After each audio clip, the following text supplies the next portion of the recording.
When you do something, you should have to serve time for your crime.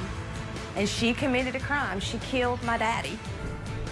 A woman convicted of vehicular homicide faced up to 12 years in prison, but today learned she will not spend 1 day behind bars. Good evening, I'm Josh Smith. Sarah Diamond has the night off. This afternoon, a judge handed down a sentence for the 2013 crash that killed Dwight Sluter. I'm going to grant probation in this case for 8 years. It's the minimum sentence for 70-year-old Patricia Ray, convicted of vehicular homicide and driving under the influence of drugs, among other charges. News Channel 11's Kylie McGivern was in the Sullivan County courtroom, and she joins us now with the breakdown of the emotional hearing. Kylie, you have been covering this story for weeks now.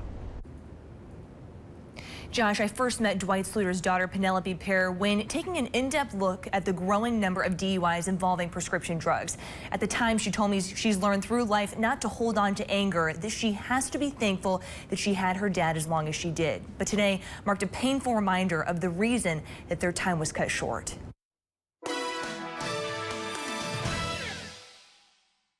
I'm mad. I'm disappointed. I'm disgusted. More than a year and a half since Patricia Ray killed her father sitting at a stop sign, this is the feeling Penelope Pear is left with. Today, I have very little faith in our justice system, and that makes me very sad. An abrupt end I'm going to grant probation in this case for 8 years. to her search for closure. It came very close to destroying me. In court, Judge Jerry Beck said there's no question Ray was guilty of vehicular homicide by intoxication with a long list of prescription drugs found in her system. But he listened as Ray's son testified about a woman he called a wonderful mother who since the crash learned she has bladder cancer. It's clear to me that she has the deepest remorse. But I'd like you to take into consideration that the character of this wonderful woman does not warrant for her to be behind bars. Her daughter needs her. My dad's just been diagnosed with lung cancer. He needs her, and we need her. Pear's reaction to that? My daddy's gone because of your mom. Ray herself then pleaded for mercy. I think about it every day, what happened, and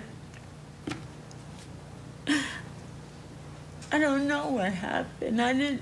Nothing was different, nothing. But I've never been able to talk to any of you.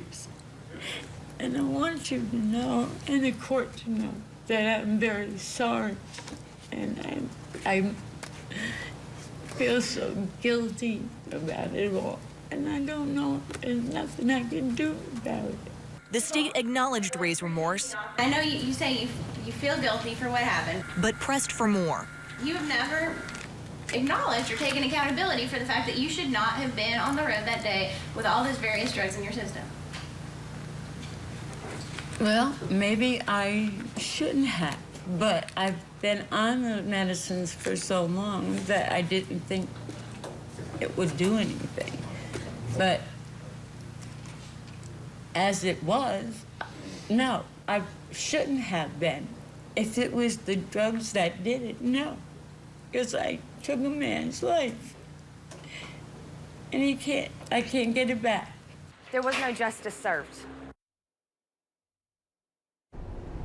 Ray's family declined to comment after the hearing. Now, the state can appeal the judge's decision. They've told me they're not sure if they're going to do that at this time. And she also lost her license. Her license was revoked for the next decade.